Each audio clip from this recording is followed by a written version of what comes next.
Mr. Minister, thank you very much for being with us in our program Without Border. Based on our agreement with your bureau, this interview will be in our own languages. I know. Let's go. Yes, if you let me, I started it. همونطور که میدونید جهان روزهای سختی رو میگذرونه. As you know, the world is going through tough times. The threats from the US against Venezuela, the war in Ukraine, and the actions of the Israeli regime, including the crimes committed in the occupied territories in Gaza, have deeply hurt public sentiment and disrupted peace and security globally. Given your international experience, do you think the world is heading towards increasing chaos and insecurity, or is there a possibility for lasting peace or a new order? Additionally, what role has Russia, as a permanent member of the Security Council, defined for itself in these developments?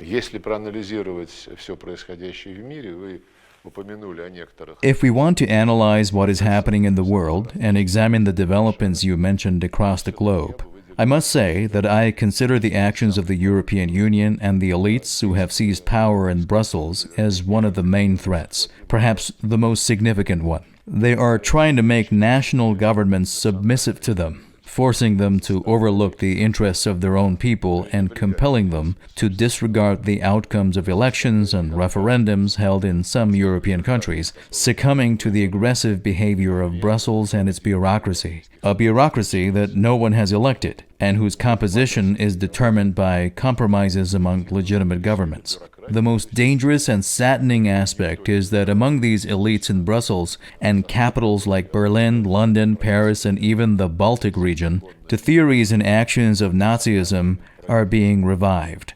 The approaches of the Nazis and the blatant disregard for what the Nazi regime is doing in Ukraine are clearly evident. Just like Hitler and Napoleon before him, Hitler effectively brought Europe under the control of weapons, rallying the entire continent under the Nazi flag against the Soviet Union. Even now, Europe has been trying to follow a similar path until recently, uniting European nations in financial and military support for Ukraine and handing them the Nazi flag, which the Kiev regime had also taken up after the 2014 coup, igniting the controversy. Now, Europe, under the banner of Nazism, is fighting against our country with Ukrainian forces, sending financial and intelligence aid from the West, as well as modern weapons to Ukraine. The revival of this militarism is marked by the announcement from Friedrich Merz, the Chancellor of Germany, stating that we have set a goal to become the leading military power in Europe once again. Of course, it's been forgotten that the last time Germany became the dominant military power in Europe, it did so through Nazi slogans and the conquest of surrounding countries under Hitler's regime, enslaving Slavs and Jews and burning them in the furnaces of concentration camps. The fact that many activists in Germany and other European countries like Finland, which was Hitler's closest ally, are reviving the memory of their grandfathers and relatives who served in the SS and were key figures in the Nazi Party cannot be overlooked. However, I don't want to create the impression that all the world's troubles stem from the European continent. This is a very dangerous mix of European ambitions that have failed in Ukraine because Russia is defending its legitimate interests, security concerns, and the rights of its people, who were dehumanized by the coup government in 2014, which banned their native language and prohibited the activities of the Ukrainian Orthodox Church, a situation that is hard to imagine.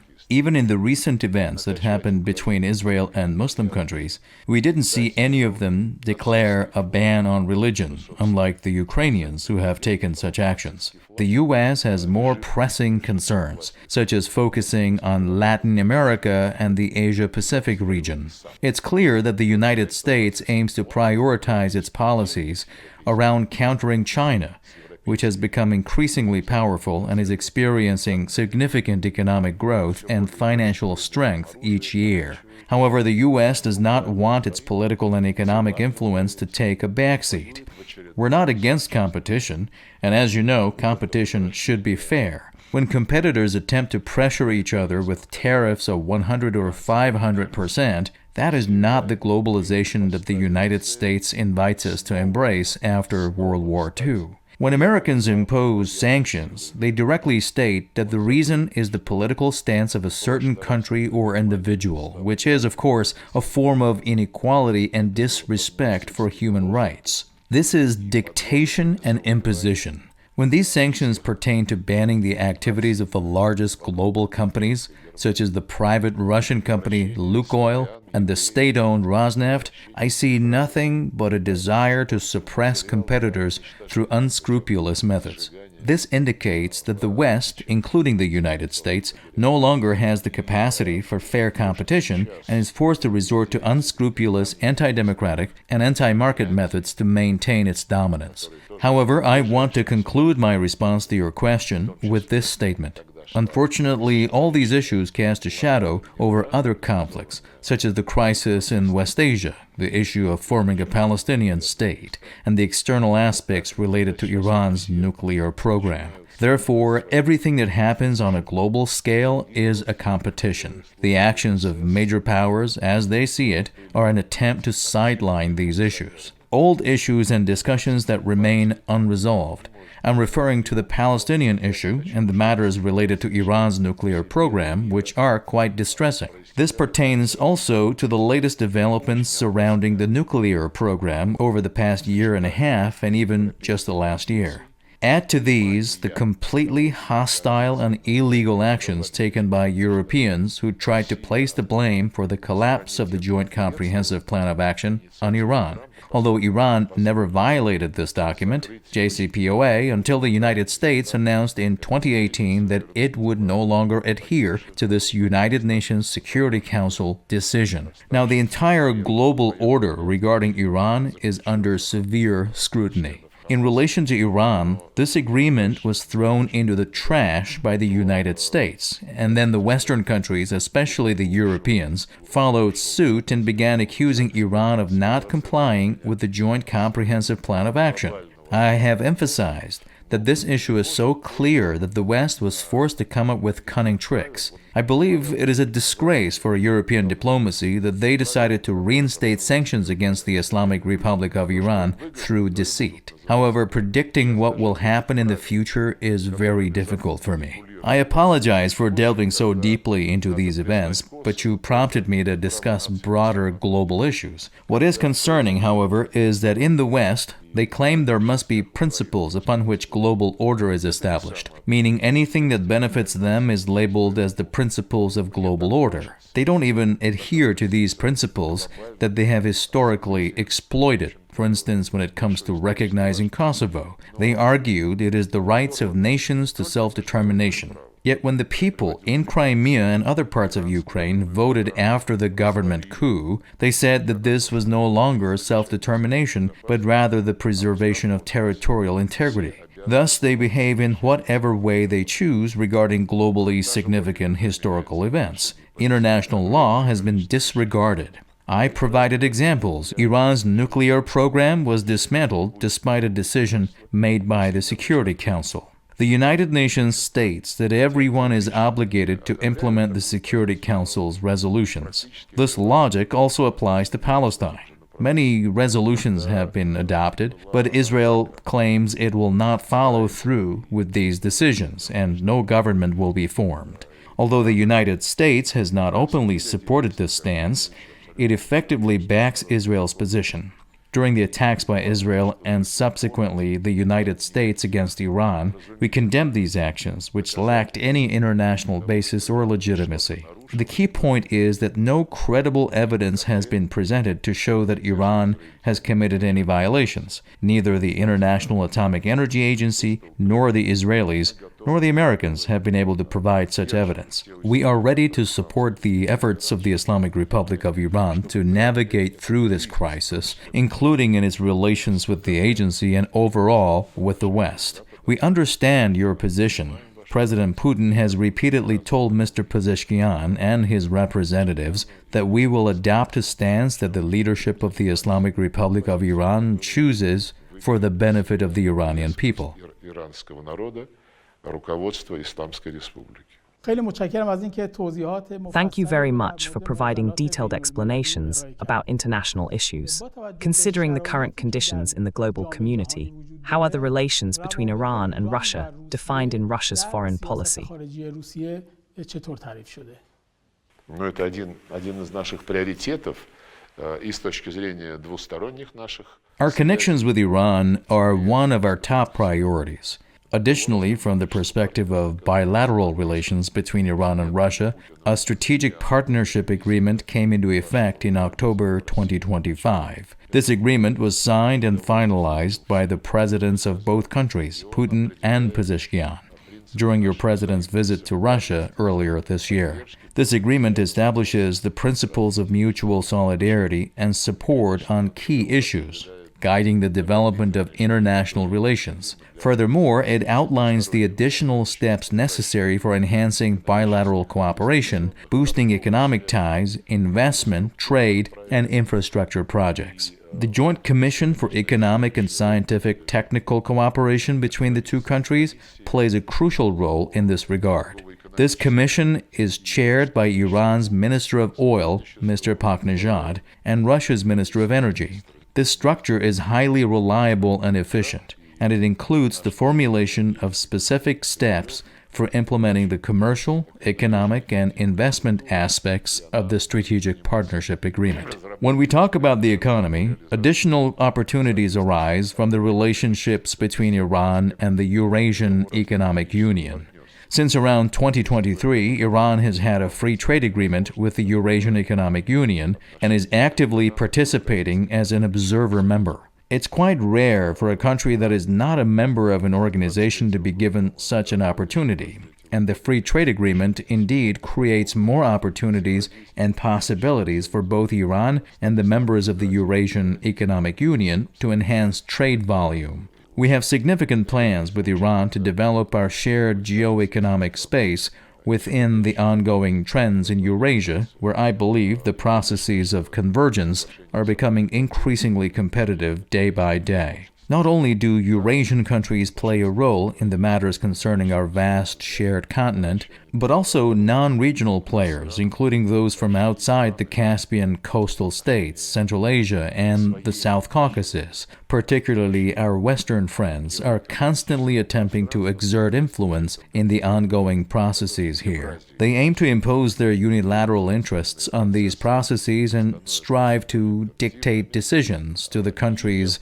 in the relevant regions that primarily align with Western preferences. This is a clear continuation of colonial and neo-colonial policies, which fundamentally revolve around the West's desire to sustain its existence by exploiting the wealth and resources of others. We are witnessing this very phenomenon in the Caspian region, where the West seeks to create divisions among the 5 Caspian coastal countries and imposes solutions that prevent a consensus among them. In the most recent summit of the Caspian Sea coastal countries held in 2018, a convention was signed regarding the legal status of the Caspian Sea. This convention clearly states that all issues related to the Caspian Sea, including the use of its resources, environmental protection, and the use of structures that ensure security, should be resolved exclusively by the 5 coastal countries. All 5 nations have ratified this convention, and we are currently awaiting Iran's approval. Given the rapid and turbulent developments in the world and around this part of Eurasia, it is crucial to finalize and establish the principle of non-interference by non-coastal countries in Caspian affairs. Therefore, we are counting on Tehran to ratify this convention. In addition, Iran has taken the initiative by hosting the summit of the Caspian Sea coastal countries in Tehran in August 2026. I hope that by then, the convention will be fully implemented, both legally and operationally. Moreover, one of the specific projects we are developing with Iran is the International North-South Transport Corridor. This corridor has 3 routes: Western, Eastern, and the Caspian Sea route. In all 3 routes, we are closely collaborating with our Iranian friends, including the rapid construction of the Rasht-Astara railway segment, which will enable seamless and integrated transit from the Baltic Sea to the Persian Gulf. Therefore, we have very serious bilateral plans, just as we have international cooperation programs. This includes BRICS, the Shanghai Cooperation Organization, and the Eurasian Economic Union, as well as the United Nations and the Organization of Islamic Cooperation, with which we have close interactions. Therefore, our countries actively utilize international platforms alongside other supporters of fair and international law-based approaches in global affairs. At the same time, both Iran and Russia are members of the Group of Friends in Defense of the UN Charter. توافق جامع راهبردی ایران و روسیه اشاره کردید. You mentioned the Comprehensive Strategic Partnership Agreement between Iran and Russia and provided details about it. Given the potential that exists within this agreement and between the two countries, it was expected that the volume of economic exchanges would be greater than it currently is. Unfortunately, it is around $5 billion a year at the moment. What do you think could be the solution to enhance these relations and increase the volume of trade and economic cooperation? تجاری و همکاری‌های اقتصادی چیه؟ Да, но у нас действительно возможности неизмеримо больше, чем... Yes, our capabilities are indeed far beyond the current level of trade exchanges. However, we must remember that in addition to trading goods for goods or services, we also have investment collaborations. Besides the North-South corridor, there is a significant project like the Bushehr nuclear power plant, which is still under construction, with new phases planned and currently in progress. This is also a very important aspect of our cooperation. Regarding how to expand trade exchanges and overall economic relations, we need to encourage economic actors from both sides in every possible way and facilitate their paths for activity.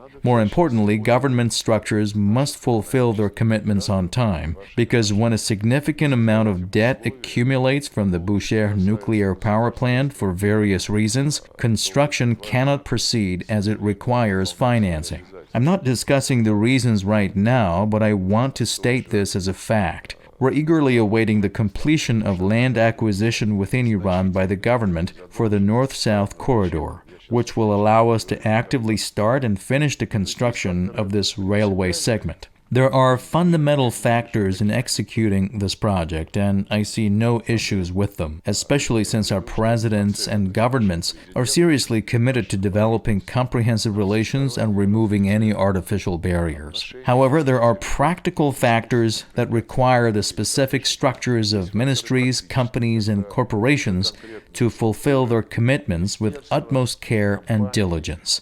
Therefore, I am confident, truly confident, that we have a very promising outlook for developing our relations.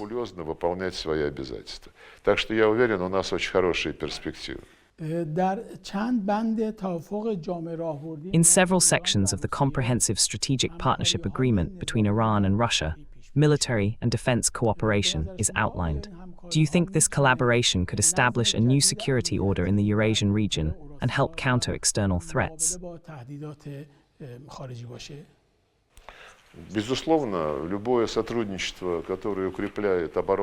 In my opinion, any collaboration that strengthens the defensive capabilities of the participants in relevant processes and solidifies their combat readiness plays a crucial role in enhancing peace. This way, no aggressor would dare execute their aggressive plans. Of course, there have been many initiatives in the past, including the declaration of West Asia and North Africa as a nuclear weapons-free zone. We know that our Western partners have not contributed much to ensure this process progresses positively. There is a very good format and a bright future that will undoubtedly help bolster security in the region. I'm referring to the relationship between the Islamic Republic of Iran and the Gulf Cooperation Council, your 6 neighbors in the Persian Gulf. We also hope that the normalization of relations between Iran and these Arab kingdoms, especially with Saudi Arabia, will create opportunities to advance security enhancement frameworks.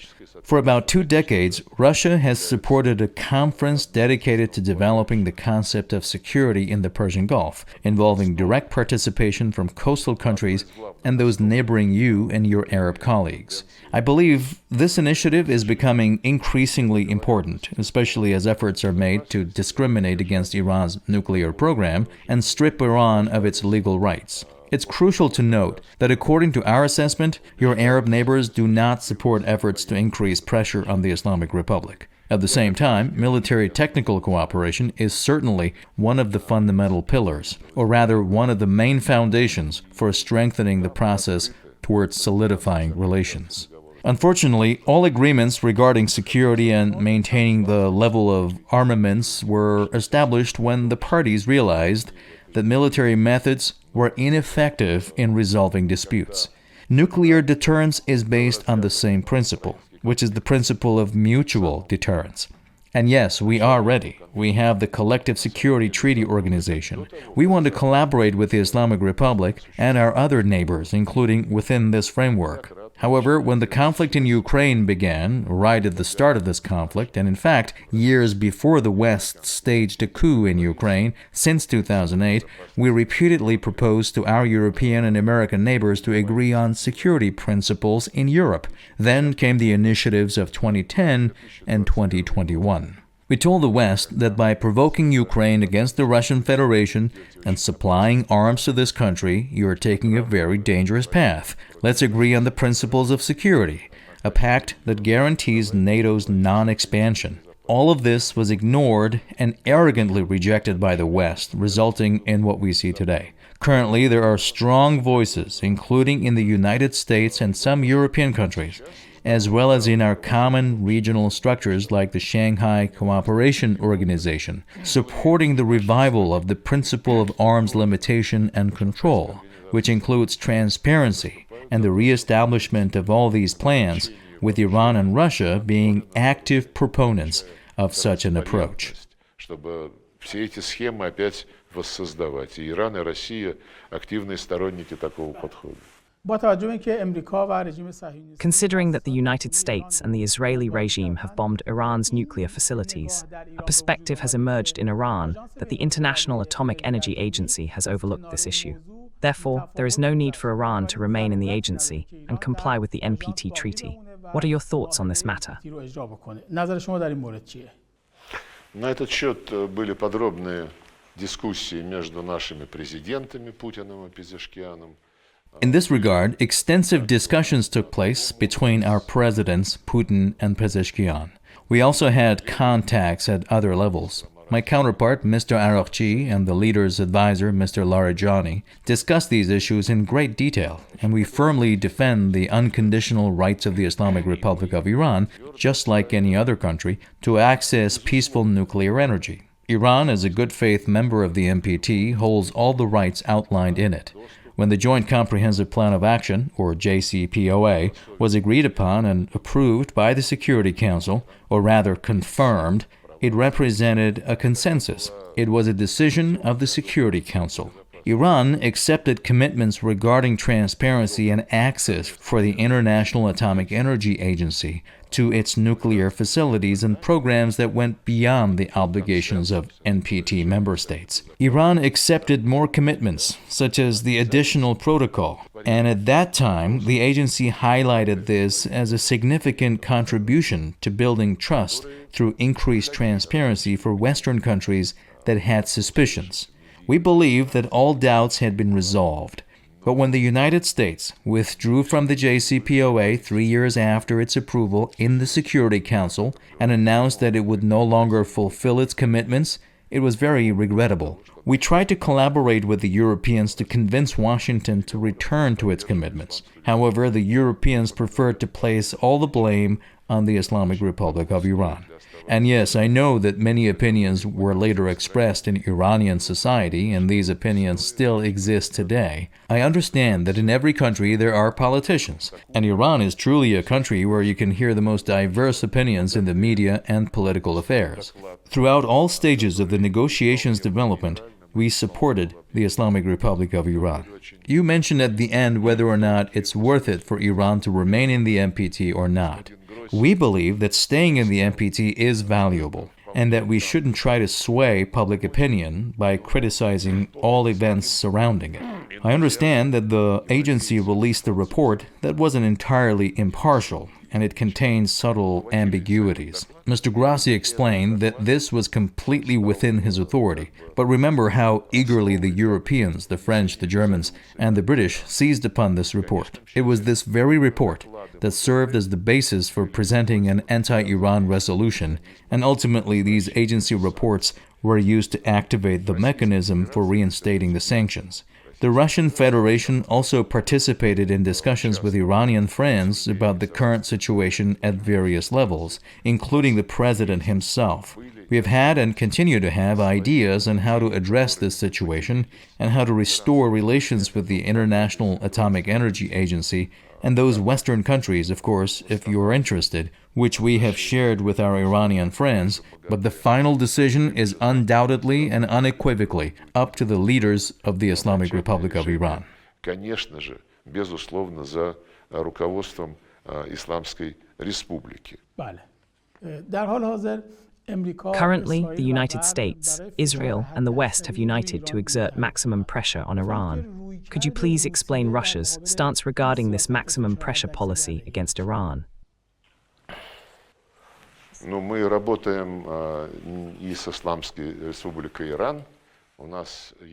We are collaborating with the Islamic Republic of Iran, and we have communication channels with the United States government. Europe is unwilling to engage in dialogue with us.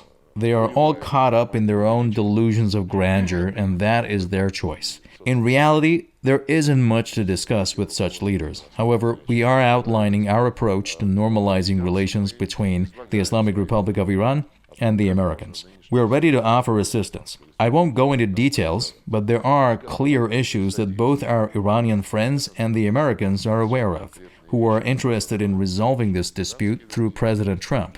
For instance, I recently spoke with my Egyptian counterpart, the Foreign Minister of Egypt, and he was very concerned that the agreement made a few months ago between Iran and the agency in Cairo is no longer seen as binding by Iran. I explained to him that this happened because the Atomic Energy Agency immediately released a report after the Cairo agreement, which 3 European countries unfairly manipulated and used to advance their illegal and illegitimate decision aimed at reimposing sanctions. I completely understand that in that situation, Iran cannot act as if nothing has happened and re-engage in dialogue with the agency. When Mr. Grassi insists on accessing facilities that have been bombed, while the bombing of facilities under the agency's supervision is a blatant violation of all rules and regulations, what can be said? Therefore, at the beginning of your question, you mentioned that the agency has not condemned these bombings, and the agency's actions and positions have created unpleasant feelings in Iran, which I completely understand. However, this question should be directed more towards Mr. Grassi and his colleagues to ensure that true neutrality is fully maintained, so that they do not take political steps at times and do not assist one side or the other. As mentioned, the Zaporizhzhia nuclear power plant, where agency observers have been present for almost a year, and every time the Ukrainians bomb the facilities of this nuclear power plant, the agency observers shamefully say they do not know where these drones and shells are coming from. This is also incorrect. Therefore, we encourage both parties to resume cooperation with Iran in any possible way, but this cooperation must be honest and based on principles that satisfy the Islamic Republic of Iran and are not violated. Которые устраивают Исламскую Республику Иран и которые не будут нарушаться. Mr. Lavrov, the points you made about the bilateral relations between Iran and Russia are truly exemplary, showcasing a strong partnership that could serve as a model for other countries. However, Western media has long attempted to suggest that Russia cannot be trusted in times of crisis. What is your response to that? در شرایط بحرانی به روسیه نمیشه اعتماد کرد. پاسخ شما به اونها چیه؟ Зачем отвечать на пустышку? Там есть какие-то хоть у них... Why should we respond to meaningless statements? Is there an example behind their claims that they use to convince others not to trust Russia? I haven't heard such reasons. If their example is, as they say, Russia's unjustified and unprovoked attack on Ukraine, well, that's what some diplomats argue, but you know, the West ignores all of the objective realities. We constantly remind them of the realities of the UN and the Organization for Security and Cooperation in Europe. I have met with ambassadors based in Moscow about 10 times, and I will meet with them again in the coming days. This is where we present our documented evidence and analyses of the situation in Ukraine, topics that the West was warned about from the very beginning. If Europe wanted to play an active role in resolving the Ukraine issue, it had numerous opportunities, but it squandered all of them, leading to failure. In 2014, when the coup in Ukraine was organized, Europe had assured that an agreement would be reached between the president and the opposition and that early elections would be held, yet it did nothing. The coup occurred, Europe remained silent, and it continued to be in a subordinate position to the US government at the time. Following that, the Minsk Agreement was signed. Germany and France boasted about mediating and reconciling Ukraine and Russia. Once again, these agreements were approved by the Security Council. Later, the French, Germans, and even Ukrainians, who signed them back in 2005, were told by Mr. Poroshenko, the then president of Ukraine, that they only intended to buy time. No one intended to do any of those things. In April 2022, when the Ukrainians themselves proposed a peaceful solution after the start of the special military operation, we agreed to it and both sides signed it. The document was initialed, but afterward the Europeans, led by Britain and actively supported by Brussels and others, told Ukraine, no, you must continue the war. Therefore, those who accuse us, when you interview them, you should ask them where the facts are. Facts that at least once prove that Russia has not fulfilled its obligations. These are the words of those who are trying to shift the blame from themselves onto someone else. These individuals are lying. Everything should be called by its true name, and the truth must always be told. Это люди лжецы. Надо называть вещи своими именами. در حال حاضر Currently, Trump is making efforts to improve the relationship between Russia and the United States. Some Western commentators believe that if the relationship between Russia and the US improves, Russia will abandon Iran. What is your response to them?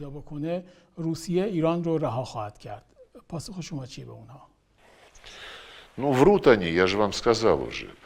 Пусть приведут хоть один пример, когда...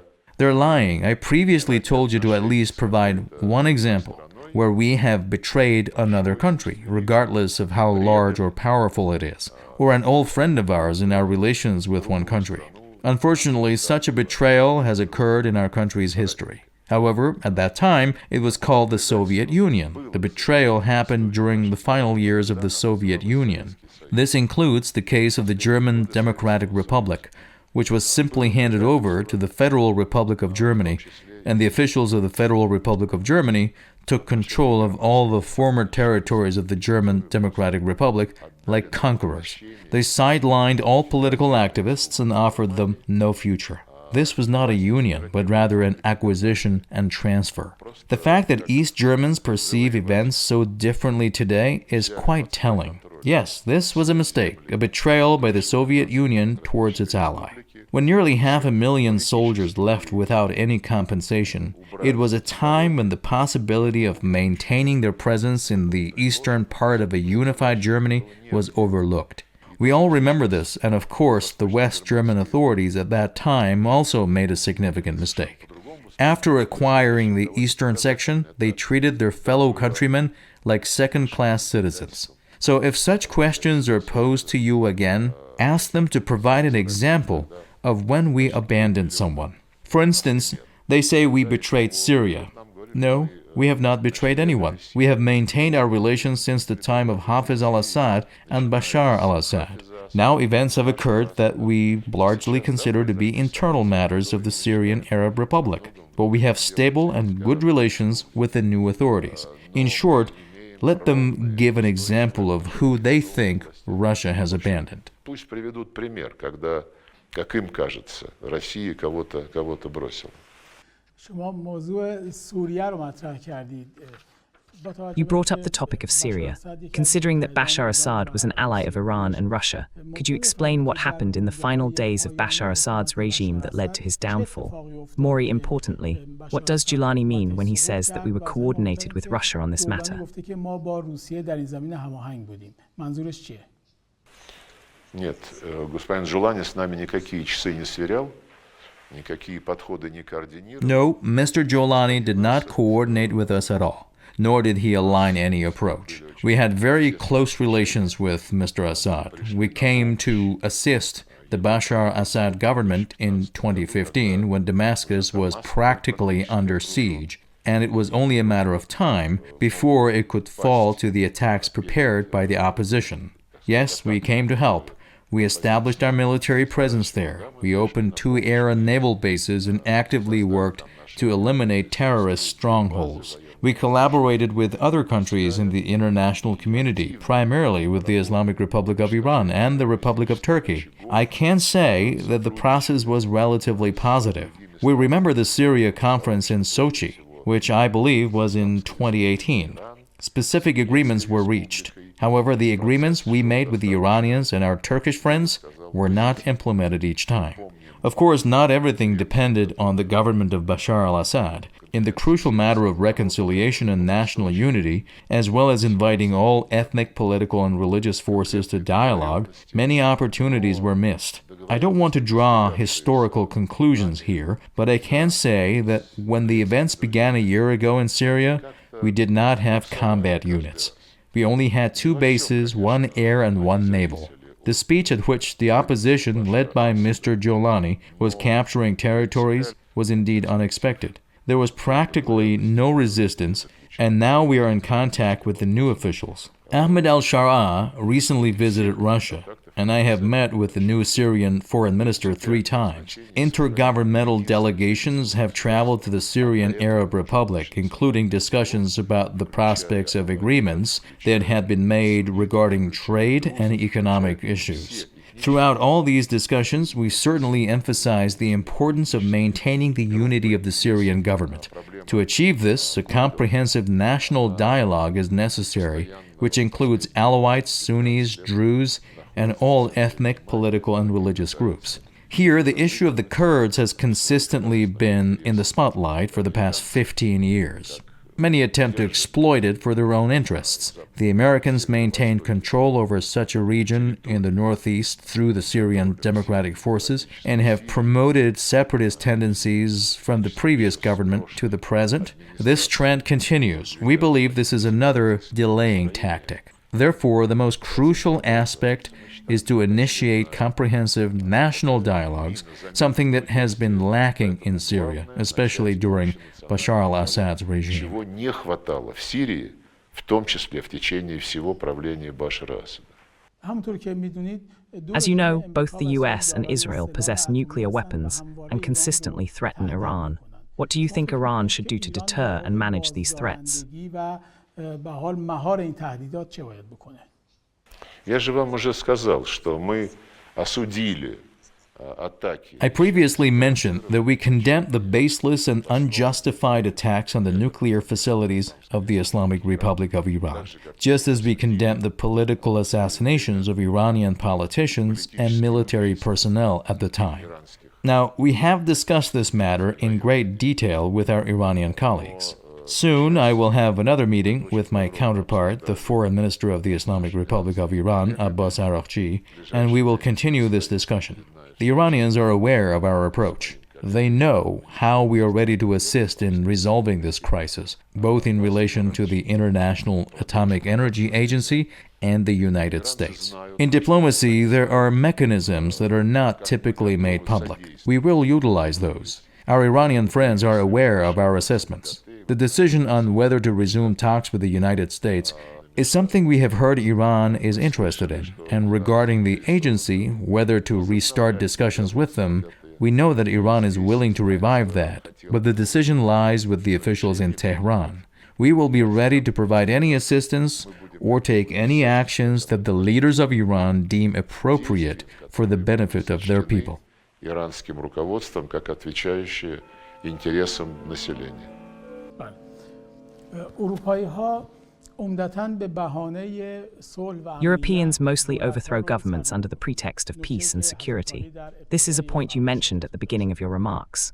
When Israel attacked Iran during the 12-day war, Chancellor Merz of Germany stated that this was one of the dirty deeds that Israel carried out on behalf of Europeans. What is your interpretation of Merz's comments?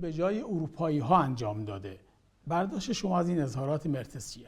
Я уже сказал, что мы думаем о месте Ирана. I have previously mentioned my thoughts on the European Union's role in regional and international affairs. I don't want to dwell too much on this. Mr. Merz has made numerous statements that clearly reflect racism and Nazism.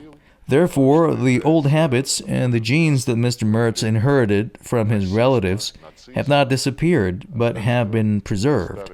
This humiliation, this kind of arrogance, and this feeling, I have no fear in saying this word, of representing a specific race is evident in the sentence you quoted and in many of his remarks about what Germany should be in the future. These are clearly vengeful ideas and, as I mentioned, largely misanthropic.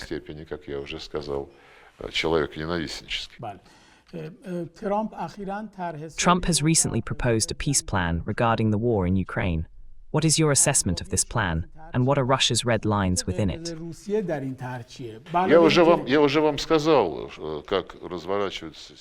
I previously informed you about the situation in Ukraine and how it is progressing. There is a negotiating process underway. Our position is clear, and we aim to eliminate the root causes. The root causes include threats against the Russian Federation, which arose from NATO's eastward expansion right to our borders and the involvement of Ukraine in that.